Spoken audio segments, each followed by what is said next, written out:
Hey folks, this is James from Blue Rose Alchemy. I want to talk a little bit today about a subject that I think is kind of being ignored in the metaphysical and ritual communities. A lot of people give a lot of lip service about about using sage sticks, but they don't actually talk about the proper use of a sage stick or what goes into it or the mental state you really need to be in and to make it most effective. If you just light one of these things and you start waving it around, blowing smoke, that will be effective, especially if you've got the right stick.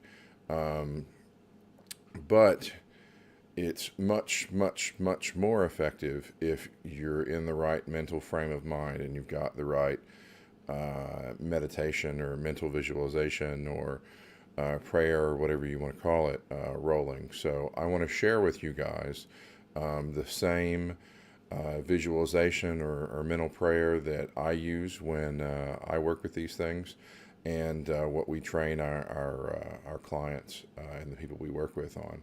By the way, this nice little gem is one of the Trinity Sage Sticks that's available through Blue Rose Alchemy. It's a 5-part stick with white sage, desert sage, cedar, lavender, sweetgrass, and something else. I can't remember what else is in it. And then I do a special infusion of um, copal, frankincense, myrrh, and dragon's blood, our Trinity incense, into each one of these sticks. And then they each get a ritual blessing, and then we seal them in to protect them and make sure they really don't dry out.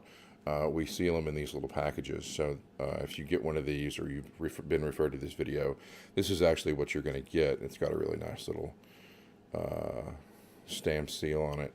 But this is what's inside. And these are, frankly, the best sage sticks I've ever encountered. It took us a long time to find these. So these are available through BlueRoseAlchemy.com. But the important part is not only getting the right stick, getting yourself into the right frame of mind. So bear with me. I'm going to walk you through the mental visualization that we teach our clients. So to get started with the visualization, grab your sage stick, put it in your hand, whichever your dominant hand is, preferably. And I want you to close your eyes, and I'm going to talk you through the rest of the visualization. Actually, do this with me. Even if you don't have a sage stick, you can still do it. I'm going to walk you through the entire process. It's also really important to practice this visualization. The more you do it, the stronger your visual components will be, and the less effort you'll have to put into it. You'll get to the point where you can do it very rapidly, very quickly, and it'll become a very powerful tool for you. And you can even do it eventually without the stick, and it'll be just as effective.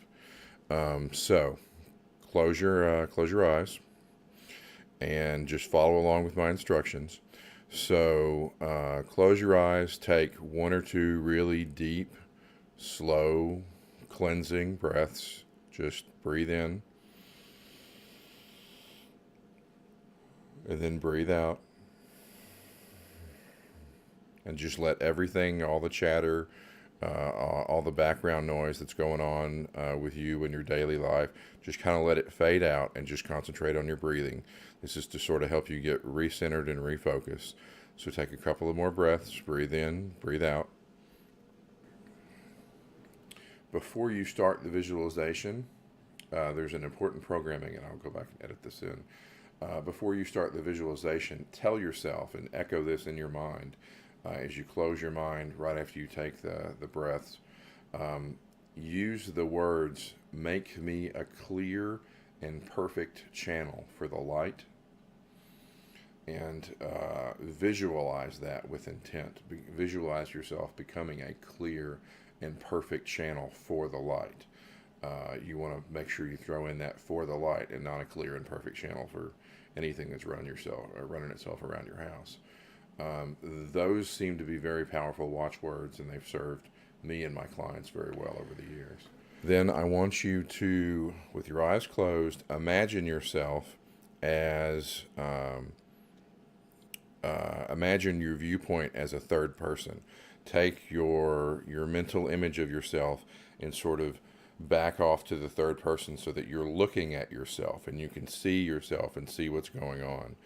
Just do this in your mind's eye, and give yourself a few minutes to really sort of settle in on that and focus on that imagery. So you want to look at yourself like sort of from about here, as if you're looking down. So for this next part, and this is really important that you don't move forward with any of these steps until you really feel like you've got it locked down, and it's going to take you a few minutes the first couple of times, and I may be going a little fast for you, but I don't want this video to ramble on too terribly much. So just learn the steps and figure out how to get through them. So for this very first step, imagine that from head to toe, your body turns to completely clear, transparent crystal. As you're sitting there focusing, looking down on yourself, imagine your whole body is just going crystal clear. And imagine yourself, as you go clear, imagine yourself becoming a capacitor. And I'm not sure if you're familiar with what a capacitor is. It's an electrical component much like a battery. It stores a charge, but whatever charge it stores, it's the primary functionality is that it can discharge all of its charge very rapidly. It's designed to do that. So you're going to store a bunch of energy and you're going to be able to let it all out in a focused way. So as you turn yourself into this crystal body in your mind's eye, imagine as you turn into crystal, you're also infusing the functionality of a capacitor. So you're able to absorb a massive amount of energy. So as soon as you go completely clear and you feel like from head to toe, you're one large crystal clear capacitor, shift again your mind's eye and your mental focus, and I want you to shift your mind's eye way up into the stratosphere, like right below the clouds. Sort of look around and position yourself right above where you're at, but right below a massive cloud bank, right? So it's you and then the clouds. And then I want you to visualize this incredibly powerful white light above the clouds. It's very soothing, it's very gentle. You feel at peace when you look at the light through the clouds, sort of diffused, but it's this very intense, very visual, peaceful sort of light. And depending on what your personal belief system is, it's a good idea to think of it as the divine light of heaven, if you want to do that, or sacred white light or whatever, but it's just radiating from above this cloud bank. So as that mental image crystallizes and it becomes very clear and you're looking up at the clouds into this light, I want you to imagine the clouds as starting to spin and add more and more momentum to it, and let them spin around a central point, almost like it's going to form a funnel cloud or a tornado. In your mind's eye, just let them spin over and over and over and over again, building up speed and building up momentum. And take your time when you're doing this on your own. You want details. You want crystal clear clarity in your visualizations. That helps bring potency and power to what you're doing.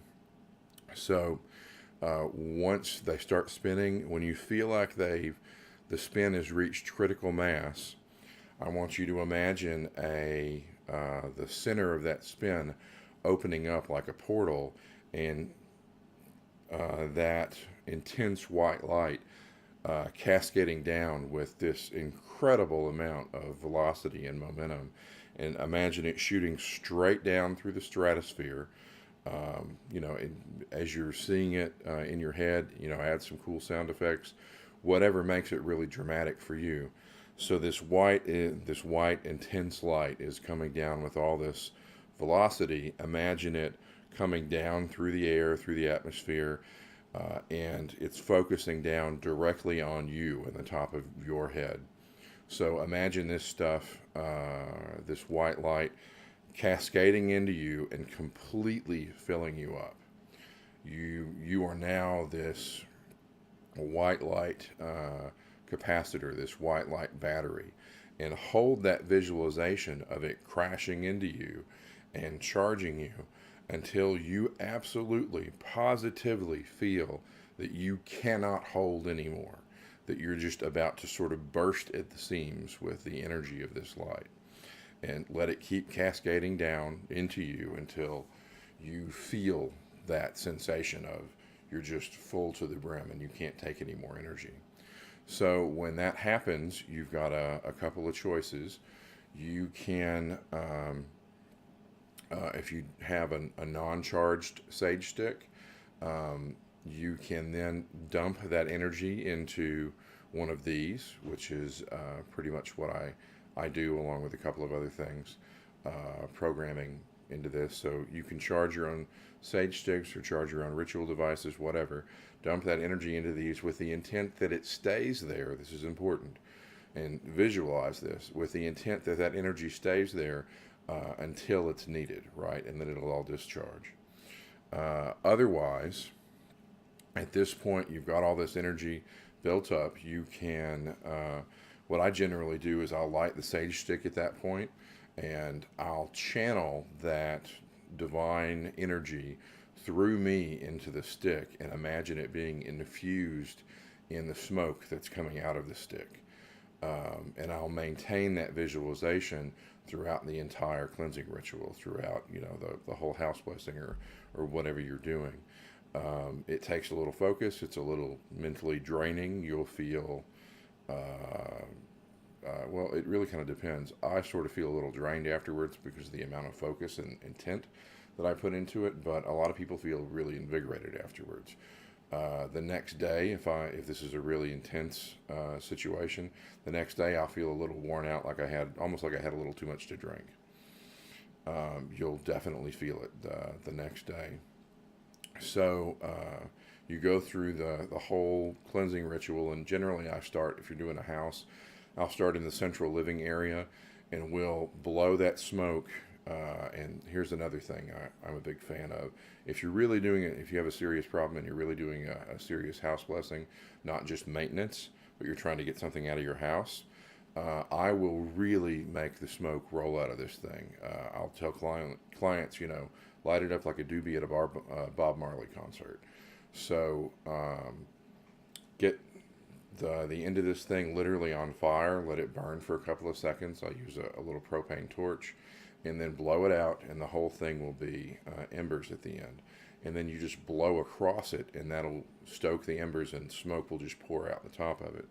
So start in the living room, and then grab a corner in the living room, and then work your way around each one of the corners, and then go to the center of the room and do a little visualization there.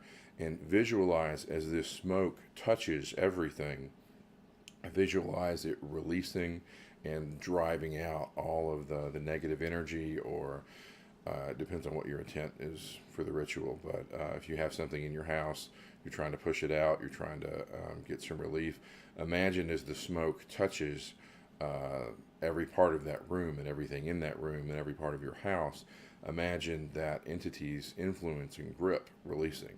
So you're basically using the smoke to pry its influence away from the house, room by room by room. So go to the living room, and then go to each room in progression, get downstairs, and then get upstairs.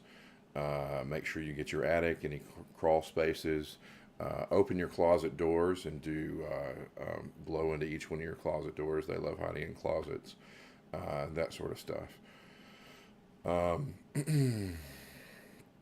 To close the ritual out, I usually just give a quick thank you prayer to whatever higher power or powers that be are. So yeah, that's in a nutshell, that's how you really use a sage stick with proper intent, in my opinion.